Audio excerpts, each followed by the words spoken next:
अस्सलामुअलैकुम, मैं साकिब मकबूल solution software company से। आज की इस वीडियो में हम सेल बिल या सेल इनवाइस को रिटर्न करने का तरीक़ार देखते हैं। जब भी आप एक बिज़नेस पर चीज़ें सेल करते हैं तो मुमकिन है कि आपका कस्टमर उसमें से कुछ चीज़ें आपको वापस करने आ जाए, तो उन्हें आप उन आइटम्स की वापसी सॉफ्टवेयर में किस तरह डालेंगे और उसका हिसाब किस तरह करेंगे, कितने अमाउंट आपने रिटर्न करनी है। सेल इनवाइसेस या सेल बिल को रिटर्न करने के लिए आप इनवाइसेस के मॉड्यूल में जाएंगे, इनवाइस डिटेल्स में जाएंगे। कस्टमर जो सामान लेकर वापस आया उसके साथ अगर बिल नंबर या इनवाइस नंबर भी है और वो इनवाइस है तो आप यहाँ से इनवाइस को सर्च कर लेंगे बाय नंबर से। जो भी इनवाइस का नंबर है, हर इनवाइस पे खास नंबर होगा, वो आप यहाँ नंबर वाली फील्ड में टाइप करेंगे और एंटर प्रेस करेंगे तो इनवाइस आपके सामने शो हो जाएगी। नहीं तो यहाँ सर्च रिकॉर्ड से आप ओवरऑल कर देंगे तो इनवाइस आपके सामने जाहिर हो जाएगी।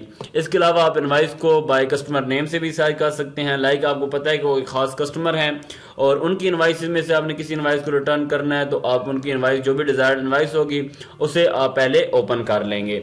अब अगर इस इनवाइस में से कुछ भी चीज़ें आपने वापस करनी है, रिटर्न करनी है, तो इनवाइस ओपन करने के बाद आपके पास सामने फ्रंट पे रिटर्न का बटन मौजूद है।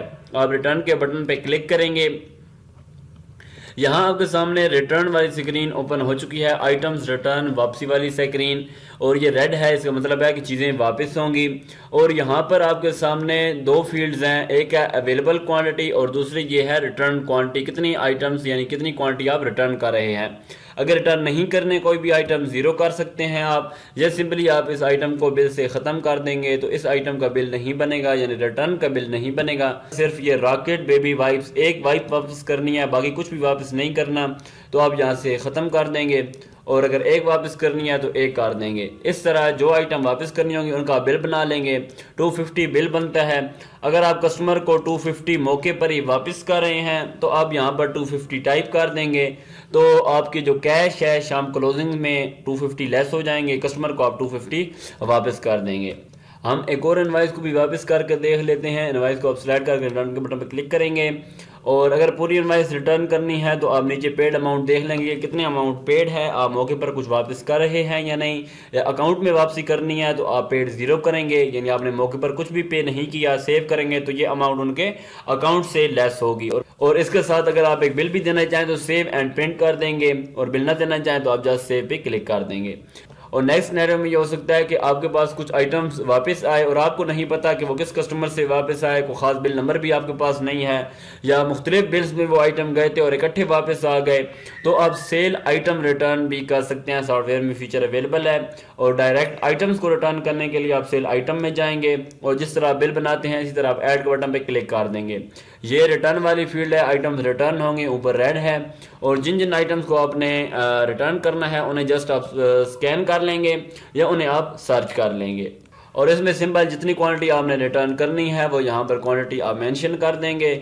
और एंड पे देख लेंगे कि आपने डायरेक्ट ओपन बिल में ये रिटर्न करनी है या किसी कस्टमर के अकाउंट में डालनी है तमाम चीज़ों को, या किसी कस्टमर के अकाउंट में ये चीज़ें पेड हैं। कस्टमर अकाउंट सेलेक्ट करना चाहें तो वो भी आप सिलेक्ट कर सकते हैं। और इसी तरह एज इट इज़ आपसे देख लेंगे, अगर आपने मौके पर कुछ पेमेंट दी तो आप यहाँ पर नीचे पेमेंट लिख देंगे कितनी आपने पेमेंट की, और अगर इस पर कुछ डिस्काउंट वगैरह भी है, 2-3 रुपये का डिस्काउंट आपने उस वक्त दिया था तो आप डिस्काउंट भी कर सकते हैं। और अगर ओपन बिल हो तो आप डायरेक्ट सेव कर सकते हैं, ये सेव एंड प्रिंट करेंगे तो साथ में आपके पास रसीद भी आ जाएगी। इस तरह आपकी जितनी भी चीज़ें डेली बेसिस पे रिटर्न होती हैं आप उन्हें सॉफ्टवेयर में या सिस्टम में रिटर्न भी करेंगे और उसका हिसाब करके कस्टमर को बताएंगे कितनी पेमेंट बनती है। एक तीसरा तरीका भी है रिटर्न करने का, लेकिन वो मोस्टली रिकमेंडेड तो नहीं है, लेकिन आप वो तरीका यूज़ कर सकते हैं। और जब आप बिल बना रहे हो और आप एक ही बिल में कुछ चीज़ें सेल भी कर रहे हैं और साथ में एक कस्टमर की कुछ चीज़ें वापस कर रहे हैं, तो आप यहाँ पर क्वांटिटी को माइनस के साथ रिप्रेजेंट कर सकते हैं। -2 करेंगे तो 2 पीसेस इसके रिटर्न होंगे, और बिल भी आप देख सकते हैं कि यहाँ पर खुद ब खुद रिटर्न हो रहा है। तो इस तरह जितने भी पीसेस अगर आप एक बिल में करना चाहें तो आप साथ माइनस लिख कर भी रिटर्न कर सकते हैं, और इसी तरह बिल पर भी शो होगा, ये अमाउंट भी माइनस में आएगी और 220, और जब अमाउंट एंड पे माइनस में आ रही है तो इसका मतलब 358 आपने कस्टमर्स को रिटर्न करने हैं। सेव एंड प्रिंट करेंगे तो आपका एक ही बिल प्रिंट होगा जिसमें कुछ आइटम सेल वाले होंगे और बाकी आइटम्स नेगेटिव वाले होंगे, यानी आपके रिटर्न्स वाले होंगे। आज की इस वीडियो में बस इतना ही। नेक्स्ट वीडियो में हम परचेज बिल को रिटर्न करना सीखेंगे। तब तक के लिए अल्लाह हाफिज़।